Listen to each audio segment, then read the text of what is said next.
నమస్కారం మిత్రులారా, rainbow career అకాడమీకి మీ అందరికీ హృదయపూర్వక స్వాగతం.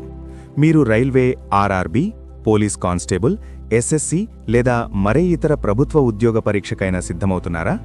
అయితే మీరు సరైన చోటికే వచ్చారు. పోటీ పరీక్షల్లో విజయం సాధించాలంటే కేవలం పుస్తకాలు చదవడమే కాదు, నిరంతరం ప్రాక్టీస్ చేయడం మరియు ప్రశ్న అడిగే విధానాన్ని అర్థం చేసుకోవడం కూడా అంతే ముఖ్యం. అందుకే నేటి వీడియోలో జనరల్ స్టడీస్, సైన్స్ మరియు లేటెస్ట్ కరెంట్ అఫైర్స్ నుండి గత పరీక్షల్లో పదే అడిగినా అలాగే రాబోయే పరీక్షల్లో వచ్చే అవకాశమున్న అత్యంత ముఖ్యమైన 15 ప్రశ్నలను నేర్చుకుందాం. ప్రతి ప్రశ్నను కేవలం ఆన్సర్తో మాత్రమే కాకుండా మీకు స్పష్టంగా అర్థం కావడానికి పూర్తి వివరణతో, డీటెయిల్డ్ ఎక్స్ప్లెనేషన్ మరియు ఇమేజెస్ సహాయంతో వివరించబోతున్నాను. వీడియోను ఎక్కడా స్కిప్ చేయకుండా చివరి వరకు చూడండి. ఎందుకంటే వీడియో చివరలో మీకోసం ఒక స్పెషల్ ఛాలెంజ్ క్వశ్చన్ ఉంటుంది. దానికి సరైన సమాధానం తెలిసిన వారు తప్పకుండా కింద కామెంట్ సెక్షన్లో కామెంట్ చేయండి. దీని ద్వారా మీ ప్రిపరేషన్ ఏ స్థాయిలో ఉందో మీరు చెక్ చేసుకోవచ్చు. ఇక ఏమాత్రం ఆలస్యం చేయకుండా మనం మొదటి ప్రశ్నలోకి వెళ్ళిపోదామా? 1 ప్రశ్న. డిఎన్ఏను విశ్లేషించే అధునాతన ఏఐ సాధనం ఆల్ఫా జీనోమ్ను ఇటీవల ఎవరు ప్రారంభించారు? సమాధానం గూగుల్. వివరణ: గూగుల్ డీప్ మైండ్ విభాగం ఈ ఆల్ఫా జీనోమ్ను అభివృద్ధి చేసింది. ఇది మనిషి జన్యువులలో ఉండే మార్పులను, వ్యాధులకు కారణమయ్యే జన్యువులను అత్యంత వేగంగా గుర్తించగలదు. వైద్యరంగంలో క్యాన్సర్ వంటి వ్యాధులకు చికిత్స కనుగొనడంలో ఇది విప్లవాత్మక మార్పులు తీసుకురానుంది. 2 ప్రశ్న. ఎన్పీఎస్ నేషనల్ పెన్షన్ సిస్టమ్ సమీక్ష కోసం పీఎఫ్ఆర్డీఏ ఎవరి అధ్యక్షతన ఎస్ఏఆర్జీ కమిటీని ఏర్పాటు చేసింది? సమాధానం నారాయణ్ రామచంద్రన్. వివరణ: pension fund regulatory and development authority ఈ కమిటీని నియమించింది. ఎస్ఏఆర్జీ అంటే systemic advisory and review group. National pension సిస్టంలో పారదర్శకతను పెంచడం మరియు పెట్టుబడిదారులకు మెరుగైన ప్రయోజనాలు అందేలా సిఫారసులు చేయడం ఈ కమిటీ ప్రధాన బాధ్యత. 3 ప్రశ్న. పాథిక్ యాప్తో ఆధార్ను అనుసంధానించిన దేశంలోని మొదటి పోలీస్ బలగం ఏది? సమాధానం అహ్మదాబాద్ పోలీస్. వివరణ: నేరాల నియంత్రణ మరియు హోటళ్లు, అద్దె ఇళ్లల్లో ఉండే వ్యక్తుల గుర్తింపును సులభతరం చేయడానికి అహ్మదాబాద్ పోలీసులు పాథిక్ యాప్ను వాడుతున్నారు. ఇప్పుడు దీనిని ఆధార్తో లింక్ చేయడం వల్ల వ్యక్తుల వివరాలను క్షణాల్లో ధృవీకరించవచ్చు. ఇది దేశంలోనే ఇలాంటి మొదటి ప్రయోగం. 4 ప్రశ్న. ఇటీవల ఏ రాష్ట్రంలోని ఓక్ అడవుల్లో అరుదైన మష్రూమ్ పుట్టగొడుగు కనుగొనబడింది? సమాధానం ఉత్తరాఖండ్. వివరణ: ఉత్తరాఖండ్లోని హిమాలయ పర్వత ప్రాంతాల్లో ఉన్న ఓక్ అడవుల్లో పరిశోధకులు అత్యంత అరుదైన బయోలూమినిసెంట్ అంటే చీకట్లో మెరిసే రకానికి చెందిన పుట్టగొడుగును గుర్తించారు. పర్యావరణ సమతుల్యతలో మరియు ఔషధాలు తయారీలో ఇలాంటి జాతులు చాలా కీలకం. 5 ప్రశ్న. ప్రధానమంత్రి నరేంద్ర మోదీ ఇటీవల పీఎం స్వనిధి క్రెడిట్ కార్డును ఎక్కడ ప్రారంభించారు? సమాధానం కేరళ. వీధి వ్యాపారులకు ఆర్థిక చేయూతనిచ్చే పీఎం స్వనిధి పథకాన్ని మరింత సులభతరం చేస్తూ ఈ క్రెడిట్ కార్డులను ప్రవేశపెట్టారు. కేరళ పర్యటనలో భాగంగా ప్రధాని దీనిని ప్రారంభించారు. దీని ద్వారా వ్యాపారులు డిజిటల్ లావాదేవీలు చేయడం మరియు లోన్ సౌకర్యం పొందడం సులభమవుతుంది. 6 ప్రశ్న. గణతంత్ర దినోత్సవ పరేడ్ 2026లో ఉత్తమ శకటం ట్యాబ్లు అవార్డును ఎవరు గెలుచుకున్నారు? సమాధానం మహారాష్ట్ర గణేశోత్సవం. వివరణ: 77వ గణతంత్ర దినోత్సవ వేడుకల్లో మహారాష్ట్ర ప్రదర్శించిన గణేశోత్సవం శకటం ప్రథమ బహుమతిని గెలుచుకుంది. ఆ రాష్ట్ర సంస్కృతిని, భక్తిని ప్రతిబింబించేలా దీనిని రూపొందించారు. ప్రజా ఓటింగ్ విభాగంలో కూడా దీనికి మంచి స్పందన లభించింది. 7 ప్రశ్న. ఇటీవల 2026 సంవత్సరాన్ని వ్యవసాయ సంవత్సరంగా ఏ రాష్ట్రం ప్రకటించింది? సమాధానం మధ్యప్రదేశ్. రాష్ట్రంలో వ్యవసాయ రంగం అభివృద్ధికి, రైతుల ఆదాయం రెట్టింపు కావడానికి మధ్యప్రదేశ్ ప్రభుత్వం 2026ను ఇయర్ ఆఫ్ అగ్రికల్చర్గా ప్రకటించింది.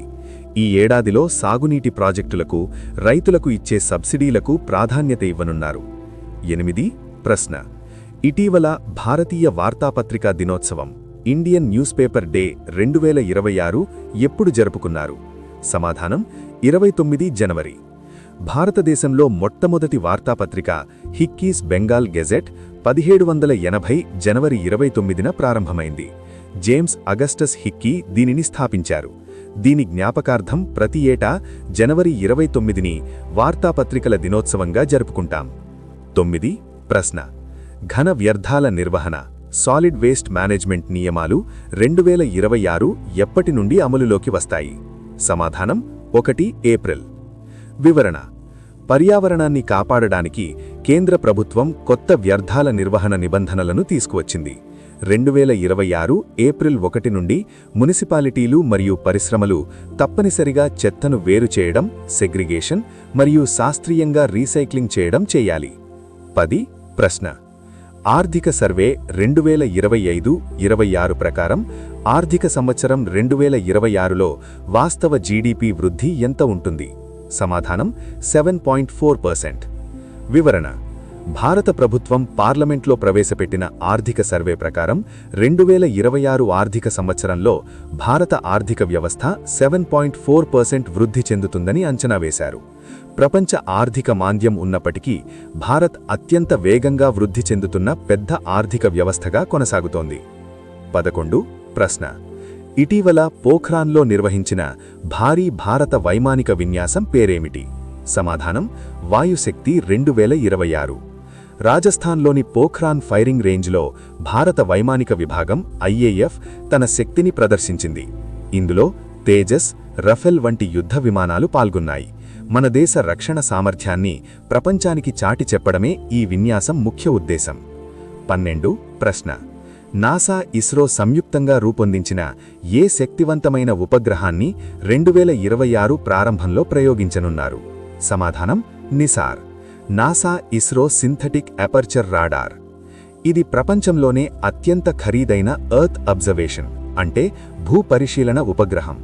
భూకంపాలు, సునామీలు, హిమపాతాలు మరియు అడవుల విస్తీర్ణంలో వచ్చే అతి చిన్న మార్పులను కూడా ఇది గుర్తించగలదు. నాసా మరియు ఇస్రో దీనిని కలిసి నిర్మిస్తున్నాయి. 13. ప్రశ్న: 2026 ఐసీసీ పురుషుల T20 ప్రపంచకప్కు ఆతిథ్యమిస్తున్న దేశాలు ఏవి? సమాధానం: భారత్ మరియు శ్రీలంక. ఐసీసీ నిర్వహించే 10వ మెన్స్ T20 ప్రపంచకప్ 2026లో జరగనుంది. దీనికి భారత్ మరియు శ్రీలంక సంయుక్తంగా ఆతిథ్యమిస్తున్నాయి. మొత్తం 20 జట్లు ఈ మెగా టోర్నమెంట్లో తలపడనున్నాయి. 14. ప్రశ్న: అంటార్కిటికాలో భారత్ నిర్మించతలపెట్టిన కొత్త పరిశోధనా కేంద్రం పేరేమిటి? సమాధానం: మైత్రి-2.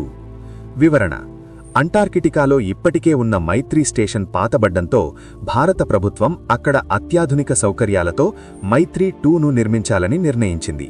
ఇది వాతావరణ మార్పులపై పరిశోధనలు చేయడానికి శాస్త్రవేత్తలకు ఎంతో ఉపయోగపడుతుంది. 15. ప్రశ్న: ప్రపంచ కుష్ఠవ్యాధి దినోత్సవం వరల్డ్ లెప్రసీ డే 2026 యొక్క థీమ్ ఏమిటి? సమాధానం: కుష్ఠవ్యాధిని అంతం చేద్దాం, గౌరవాన్ని కాపాడదాం. వివరణ: ప్రతి ఏటా జనవరి చివరి ఆదివారం ఈ రోజును జరుపుకుంటాం. భారతదేశంలో జనవరి 30న జరుపుకుంటాం. ఈ వ్యాధి పట్ల ఉన్న వివక్షను తొలగించడానికి మరియు ప్రజల్లో అవగాహన పెంచడానికి ఈ థీమ్ను ఎంచుకున్నారు. ప్రశ్న: వాహనాలు వెనక వచ్చే ట్రాఫిక్ను చూడడానికి డ్రైవర్లు ఏ రకమైన దర్పణాన్ని ఉపయోగిస్తారు? ఏ. పుటాకార దర్పణం కాన్కేవ్ మిర్రర్. బి. కుంభాకార దర్పణం కాన్వెక్స్ మిర్రర్. సి. సమతల దర్పణం ప్లెయిన్ మిర్రర్. డి. ఏదీ కాదు. మిత్రులారా, చూశారుగా, ఈ ప్రశ్న చాలాసార్లు పోటీ పరీక్షల్లో అడిగారు. దీనికి సమాధానం కింద కామెంట్ సెక్షన్లో తెలియచేయండి.